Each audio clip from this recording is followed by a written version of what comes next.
Daí, amigos do Espírita Pop, sejam bem-vindos a mais um programa feito com muito carinho para vocês aqui pela Comunhão Espírita de Brasília. Estou vendo sempre conteúdos do momento, conteúdos relevantes para a gente estar debatendo aqui de uma forma descontraída, mas sempre tentando ser o mais eficaz, mais assertivos possíveis nesse tempo que nós vamos estar juntos. Hoje um tema muito legal, um tema quente. Fiquem conosco que nós vamos falar de espiritismo e política. Um abraço no coração de vocês. Chama a vinheta, produção.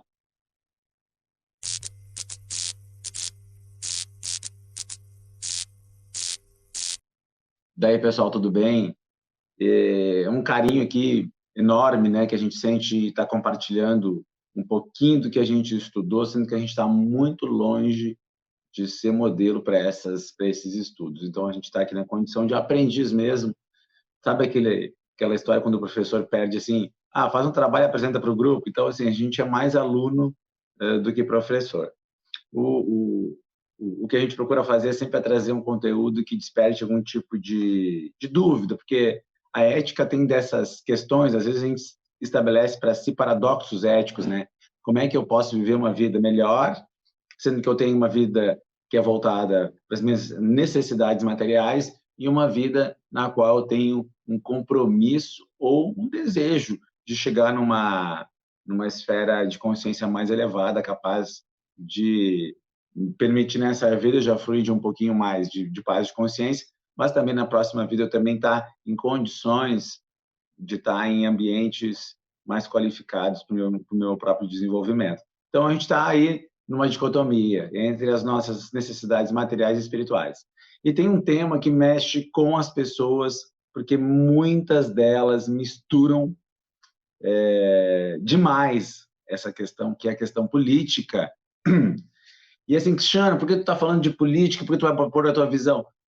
Gente, eu vou trazer aqui o capítulo 10 de Conduta Espírita, e é um texto, então, que eu considero importante para a gente estar trabalhando, já na medida que ele traz de forma muito clara quais são os limites da questão espírita e da política, para que nós não nos percamos, não baguncemos as coisas. Eu não costumo falar isso aqui, porque geralmente não tem serventia nenhuma, mas eu achei válido, né? Nós temos uma formação em ciências sociais, e aí, dentro das ciências sociais, uma formação em ciência política.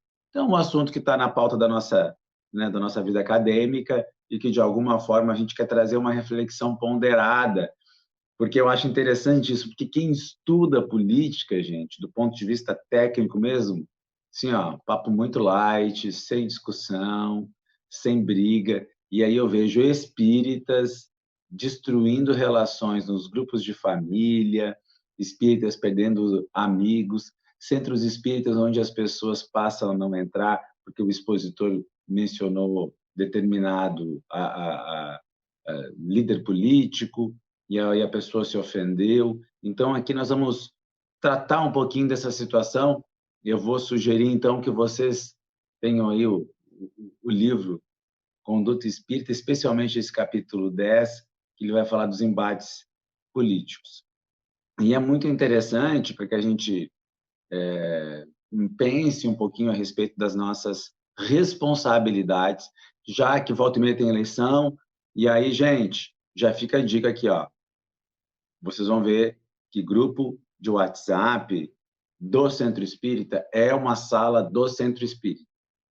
Então, não é lugar para a gente fazer propaganda de qualquer coisa que não seja doutrina espírita. Ele é um ambiente que a gente tem que imaginar que a gente está dentro da sala da casa espírita.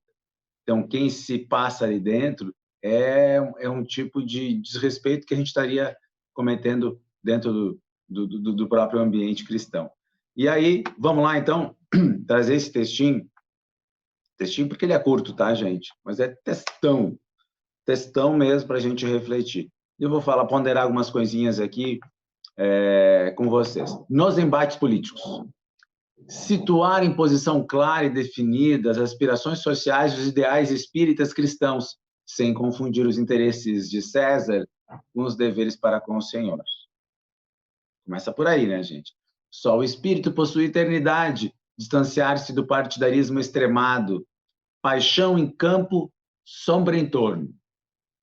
E aí, às vezes, a pessoa tem dificuldade em perceber o quanto ela é apaixonada. E existem muitas pessoas que têm uma tendência ao fanatismo, sem perceber. São fanáticos no esporte, são fanáticos na religião, são fanáticos na política, porque a tendência a tornar as causas que ele defende, tomar a defesa das causas que ele acredita, de forma apaixonada, muito forte. Eu vejo muito isso. E quem de nós já não se exaltou em algum momento defendendo uma posição sua? Em nenhuma oportunidade transformar a tribuna espírita em palanque de propaganda política, nem mesmo com sutilezas comovedoras em nome da caridade. Gente, vou ler de novo, tá? Senhores e senhoras palestrantes, e você pode distribuir esse texto por aí. Em nenhuma oportunidade transformar a tribuna espírita em palanque de propaganda política, nem mesmo com sutilezas comovedoras em nome da caridade. Eu tenho visto textos misturando Kardec, Jesus, para falar mal de fulano e de ciclano, que é um ator político, e distribuídos no centro espírita. Gente, isso é profanação. Por quê? Porque a gente está trazendo um conteúdo extremamente transitório, que não é objeto direto da doutrina espírita, porque ela tem a função de consolar, ela é o consolador prometido por Jesus, trazendo as verdades fundamentais da experiência humana, reencarnação, pluralidade dos mundos habitados, a existência, né, de um mundo espiritual na qual nós estamos cercados e com consequências, uma vida cheia de consequências com base nos nossos atos, portanto, a lei de causa e efeito.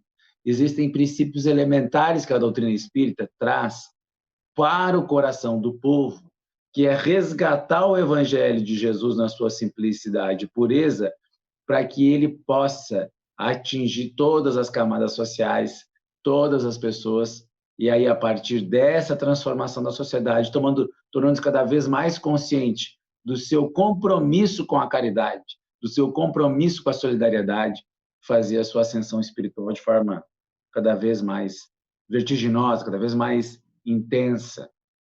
Então, o Espiritismo tem o objetivo de, a partir desse senso de responsabilidade, despertar o amor uns nos outros e permitir que, a partir disso, nós, nos amando, consolemos em larga escala. Então, essa é a missão essencial do Espiritismo. E a política humana, ela obedece aos princípios das massas. Ela é um substrato da necessidade das massas, tanto de benefícios quanto de resgates. Então, não adianta nós acharmos que a nossa capacidade de persuasão vai mudar o quadro político como um todo, que, de certa forma, nós somos formiguinhas ali, né, gritando diante de situações que, por mais que nós tivéssemos razão, o nosso povo está sujeito, portanto, a necessidades de resgate, a karmas coletivos, e que esses processos de reajuste podem demorar séculos, mesmo quando nós tivéssemos as disposições e os quadros mais primorosos para a redenção do nosso povo. Se nós temos ainda uma lista de débitos a cumprir, não é agora que vai acontecer. A gente não sabe, né? Com quando vai ser, a gente vai poder ter situações ideais. E o importante é lembrar do livro Brasil, Coração do Mundo, que nós vamos chegar lá.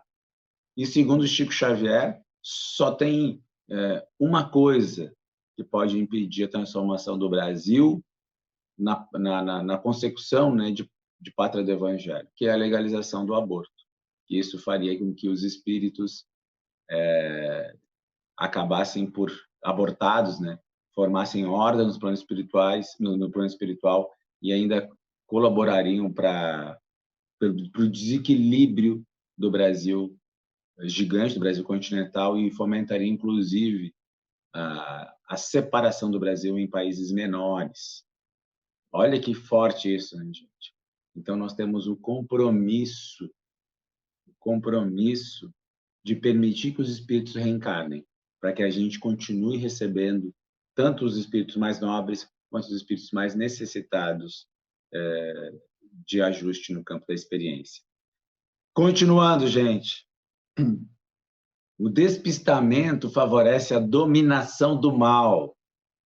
Sabe aquela pessoa que deixa nas entrelinhas, né, que vai falar lá e coloca uma crítica a um, elogio a outro? Cumprir os deveres de cidadão eleitor, escolhendo os candidatos aos postos eletivos segundo os ditames da própria consciência, sem, contudo, enlear-se nas malhas do fanatismo de Grey. O fanatismo não combina com o espiritismo, né? Nossa fé raciocinada nos convida a isso. O discernimento é caminho para o acerto. E aqui eu lembro de uma figura que eu tenho muito carinho. São pessoas assim, como assim? Não, tenho muito carinho, que é Robert Nesta Marley, Bob Marley, né? O primeiro cantor, figurar entre os grandes paradas de sucessos no primeiro mundo. E aí o Robert Nesta Marley, ele tem uma concepção muito bonita, porque as músicas, os reggaes de Bob Marley, eles são canções de louvor, né? São canções que falam de Jesus, que falam de Deus. Então, nós temos ele tem um compromisso com a sua religiosidade. Claro que você vai me perguntar assim, Cristina, você concorda com o uso da maconha pelos Rastafaris? A gente, claro que não, gente. Aquilo não é uma experiência tradicional de povos que tiveram, por exemplo, nas Américas, nós tínhamos o uso do fumo, tanto que o fumo é descoberto pelos colonizadores europeus na América do Norte, é levado para a América do Norte, era uma coisa que os índios faziam. Aqui na América do Sul, diversas substâncias eram usadas pelos índios, mas a gente sabe que isso não quer dizer que é saudável, porque as pessoas morrem de câncer todos os anos através dessas práticas, né? Inclusive, maconha provoca câncer também, né? Tanto quanto cigarro. Então, assim, fora os outros danos psíquicos de toda a ordem, que aí eu passaria a bola para a Associação Médico Espírita aqui e para a Associação Brasileira de Psiquiatria poder explicar aí os danos diversos, além da questão espiritual, que toda droga ela abre comportas para a ação de espíritos na nossa psique e favorecendo de várias formas os processos obsessivos. Então, quem usa droga está mais sujeito a ser obsediado e de uma forma crescente, acaba por ser manipulado de forma mais fácil. Então, assim, mas o Bob Marley, gente, ele tinha essas canções, na maioria, né, canções de amor, de adoração, de louvor a Deus. Só que teve um momento, e aí talvez a droga tenha atrapalhado, que ele elege lá uma figura que era a reencarnação de um líder na África, e ele começa a defender politicamente esse líder. E esse líder se torna um genocida que matou mais de 1 milhão de pessoas. Olha o comprometimento que, às vezes, a gente assume ao influenciar determinadas pessoas do mundo transitório.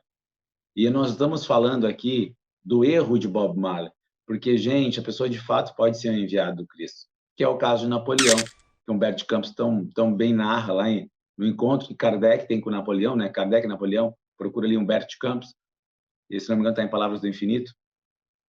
E aí nós temos advertências a Napoleão. Napoleão, que sabia, já tinha intuição, no mínimo, porque isso está no livro de história, ele fala, Je suis Charlemagne, eu sou Carlos Magno. E, de fato, ele é a reencarnação de Carlos Magno, ele é a reencarnação de Júlio César, enviado do Cristo, para trazer a democracia, de certa forma, à Europa, né, um modelo democrático, já que a França era o espelho do mundo. E esses textos nos mostram que mesmo espíritos acabam por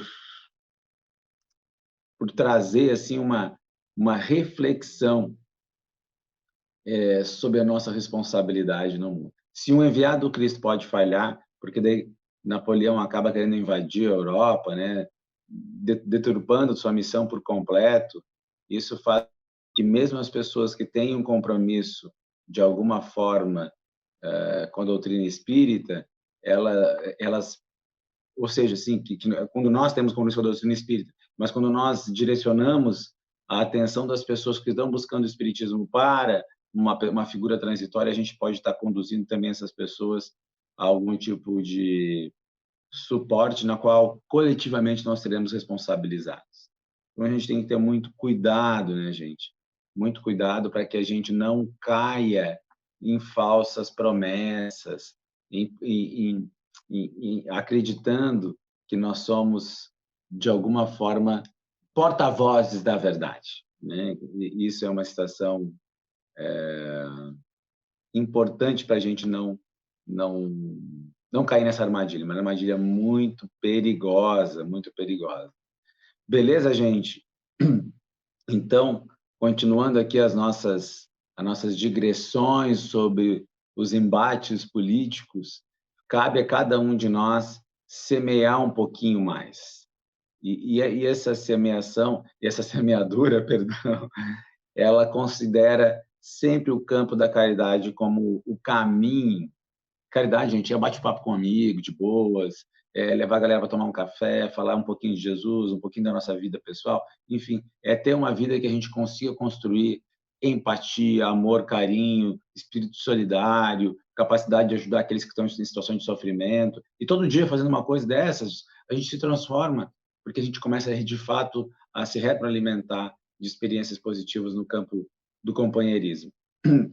Compreender sem julgar, ter a capacidade de não ser conivente com o mal, mas mesmo assim trazer sempre, né, uma solução positiva, um caminho positivo. Não é ter respostas prontas, que também é muito chato, aquela positividade tóxica, né, tudo prometido. Não, isso. Não, é você ter uma análise legal, ou até se abster de opinar quando a gente não tem condição de trazer um pensamento mais eficaz.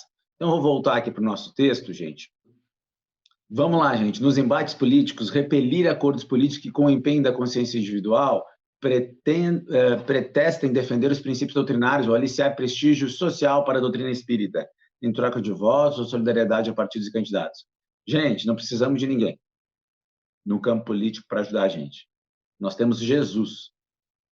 O espiritismo é uma doutrina forjada por Jesus.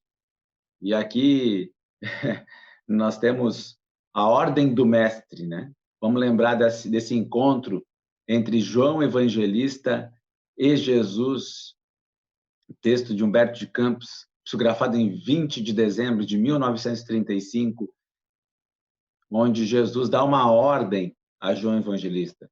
Vou mandar que os mortos falem, onde ele orienta a codificação espírita, dando cumprimento à sua promessa lá anotada em João, no Evangelho de João, que ele enviaria o Consolador prometido que diria tudo o que ele não pôde dizer e restabeleceria todas as coisas. Portanto, nós temos Jesus, não precisamos de nenhum ator humano aí para fazer divulgação do espiritismo que não seja essencialmente espírita e essencialmente vinculado aos princípios espíritas, ou seja, não precisamos fazer barganha com pessoas do mundo político para poder ter as nossas ideias promovidas, tá bom, pessoal? Isso aí, quem vai dar testemunho da nossa vida é as nossas ações. O espiritismo não pactua com interesses puramente terrenos, e aí já continua, né? Não comerciar o voto dos companheiros de ideal sobre quem a sua palavra ou cooperação possa exercer alguma influência. Aqui, um ponto muito grave. Quem é espírita, palestrante, que tem poder de influência, a gente não deve fazer campanha política só com o intuito, né, de pegar aquelas pessoas do nosso mundo de influência e tentar convencer elas usando essa ascendência espírita. Como cidadão, todo mundo é livre para fazer o que quiser, né, gente? Mas agora nós utilizarmos da nossa...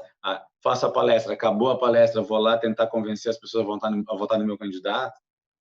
Gente, dentro da política, isso se chama tráfico de influência, né? Dentro do mundo governamental, se chama tráfico de influência. Ou seja, quando você tem uma certa influência, você usa ela para fins pessoais. Vamos cuidar isso, porque espiritualmente a gente está comprometido com o mestre. Eu não quero dizer que a gente não possa ter uma vivência cidadã, mas isso a gente tem que ter assim uma muralha muito forte para separar o nosso compromisso com Jesus, com o Cristo, que é um compromisso do Espírito Eterno, do que com as questões transitórias que quase sempre estão sujeitas a imbricações que nós desconhecemos, a situações espirituais e materiais que são muito mais complexas nesse tabuleiro do poder, que sabe-se lá qual é de fato, no final das contas, o melhor. A gente pode achar que o melhor é determinada pessoa, determinada proposta, só que o projeto do Cristo é outro. Eu lembro disso, mais ou menos, quando nós estávamos lendo Brasil, Coração do Mundo, e nós tínhamos a aliança de certos franceses que eram muito mais respeitosos com os índios, com os tamoios, outras tribos. Os franceses tinham muito mais consideração com os índios do que os portugueses que estavam naquele momento ali no Rio de Janeiro. Mas existia um projeto continental para o Brasil feito a partir da herança portuguesa. Foi um projeto que os portugueses tinham essa missão e, de fato, eles foram o primeiro povo a conseguir manter 8.000 quilômetros de costa intactos, né? Então, a gente pensar assim, nossa, do ponto de vista transitório, para quem estava naquela época, como pode ser que os portugueses vençam os franceses aqui para tomar o Rio de Janeiro, sendo que os franceses são pessoas melhores nesse momento? E a gente não conseguiu olhar no longo prazo, que tinha ali uma proposta muito, muito maior. É evidente que todos os excessos cometidos contra os índios serão responsabilizados, lei de causa e efeito, não foge ninguém à sua responsabilidade. Mas o projeto de nação era muito maior que isso, do ponto de vista macro, havia aí um interesse que nós tivéssemos essa ascendência portuguesa e depois com todos os outros povos que se somaram aqui. Então, não adianta a gente achar que o que é certo agora, a reverberação disso no futuro vai ser o melhor. E nós estamos como tínhamos que estar. Então, né, um país miscigenado, com muitas pessoas, muitas experiências se somando, tanto em reencarnatórias. A gente sabe aí, por exemplo, boa parte dos negros que chegaram no Brasil era de espíritos templários, encarnados na África, e resgatando algumas coisas que haviam feito no tempo dos Templários, alguns soldados romanos também, e vindo para cá para desenvolver esse país gigante que com certeza não teria as dimensões que tem hoje não fosse o trabalho com sangue e suor de vários povos que aqui chegaram. Mas sempre repetimos, né? Toda violência ela cobra a sua vez, né? O próprio Jesus lembrou a Pedro que com ferro fere, com ferro será ferido. Então, o nosso compromisso de compreender a realidade, ele está muito mais vinculado à nossa responsabilidade pessoal, na nossa comunidade, do que propriamente com as questões macrosociais, questões sociológicas de modo geral, porque elas têm implicações que a gente desconhece no presente, que lá na frente a gente vai entender melhor. Mas, continuando, gente, a fé nunca será produto para o mercado humano. A fé nunca será produto para o mercado humano. Por nenhum pretexto condenar aqueles que se acham investidos com responsabilidades administrativas de interesse público, mas sim orar em favor deles a fim de que se desincumbam satisfatoriamente dos compromissos assumidos. Que lição André Luiz e Chico Xavier estão nos dando aqui, né? Orar, gente. Orar não tá bom, ora. Para que o bem se faça, é preciso que o auxílio da prece se contraponha ao látego da crítica.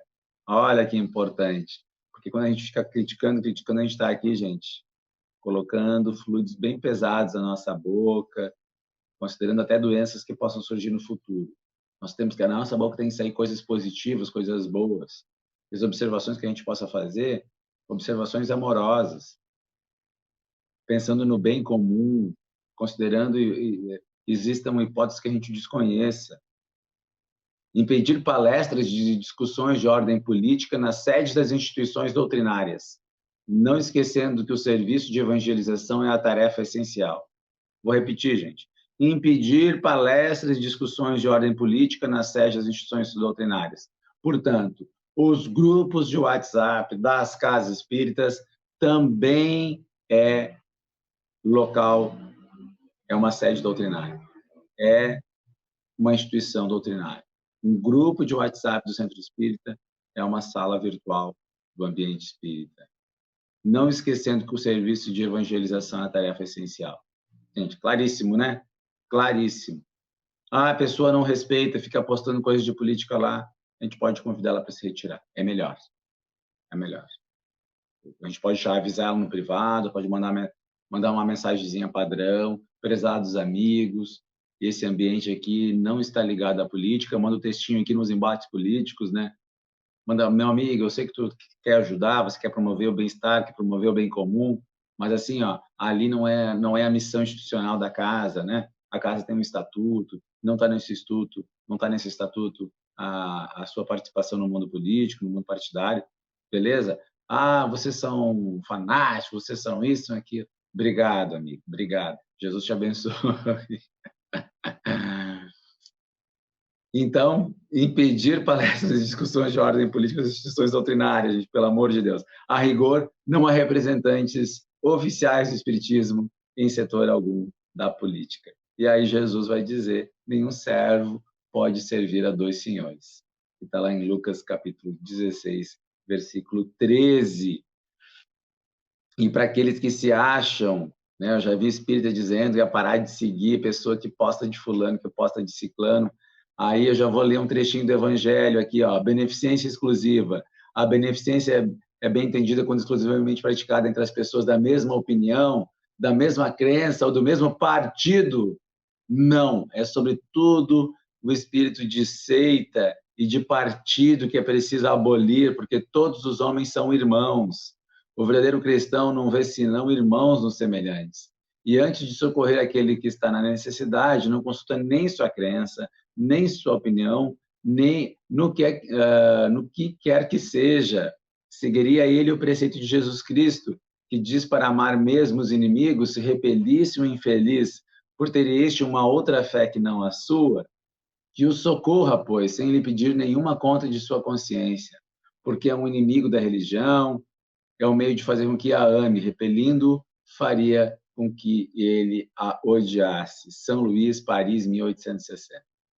Gente, mais claro impossível. Mais claro. É o espírito de seita e de partido que é preciso abolir. Depois eu vou passar lá para o Flavinho essa mensagem do Evangelho para a gente poder lembrar sempre que tiverem esses embates, também podemos mandar esse texto, gente. Podemos mandar esse textinho aqui, né?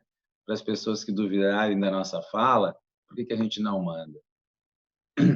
E todo mundo tem liberdade de pensar. Lá no prefácio do Evangelho também temos a tranquilidade que a verdade ela se estabelece por si só. A verdade está segura de si mesma, convence e não persegue, porque disso não tem necessidade. Olha que forte isso também. E, por fim, gente, caminhar para o encontro dos corações. Caminhar para o encontro dos corações. Para que a gente sempre se lembre que fora da caridade não tem salvação. Ou seja, é fora da solidariedade, fora do perdão, fora da tolerância, não tem condições de a gente estabelecer uma vivência de fato fraterna, mas uma vivência que de fato nos leve para onde nós queremos chegar. Então, espero que eu tenha colaborado com vocês de alguma maneira. Um beijo no coração e nós sejamos do partido dos espíritos de luz, sobretudo, né, de Francisco de Assis, Madre Teresa de Calcutá, de Chico Xavier e de tantos outros que a gente ama de coração, Teresa de Ávila, Isabel de Aragão e tantos espíritos que nos ensinaram caminhos bonitos, né, de caminhos capazes de nos transformar à medida que nós vamos evoluindo um pouquinho mais a cada dia. A gente deixa de fato para trás algumas posturas mais ligadas à urgência material, pelo menos no campo nos campos que não nos dizem direto respeito. Meus amigos, Jesus conosco, beijo no coração, voltem sempre, voltem sempre. Tchau.